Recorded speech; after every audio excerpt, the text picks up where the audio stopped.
এই রেসিপিটা তোমরা যদি একবার বাড়িতে বানিয়ে খাও তাহলে কথা দিলাম মাছ মাংস খাও একদম ভুলেই যাবে। এর জন্য ১ কাপ ডাল আমি ভিজিয়ে রেখে দিয়েছিলাম আর কেটে নিয়েছিলাম লাউ শাক আর ছোট করে লাউ। তারপরে আমি একটা কড়াইতে জল দিয়ে দিয়েছি।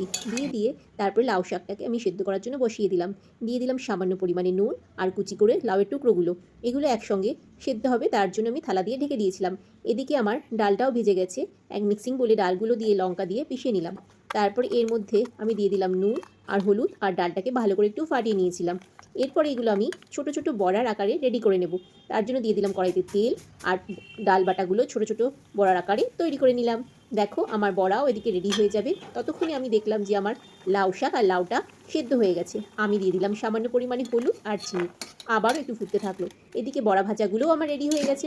তারপরে আমি এটা লাউ শাকের সঙ্গে মিশিয়ে দিলাম। দেখো আবারও একবার থালা দিয়ে এটা ঢেকে দিয়েছিলাম ফোটার জন্য। ভালো করে এটা ফুটবে।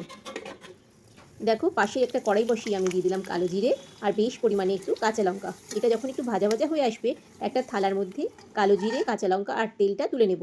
আর হাতার পেছন দিক দিয়ে ভালো করে ডলে দেবো কালো জিরেগুলো যাতে একদম মিহি হয়ে যায় আর ভালো একটা গন্ধ ছাড়ে। তারপরে কালো জিরে আর তেলে ভাজলে অসাধারণ একটা গন্ধ লাগে। আমার এদিকে এটা রেডি করে নিলাম, ফোড়ন দিয়ে আমার রেডি হয়ে গেছে দারুণ একটা লাউ শাক দিয়ে বড়ার ঝোল। তোমাদের কেমন লাগলো অবশ্যই কমেন্ট করে জানিও।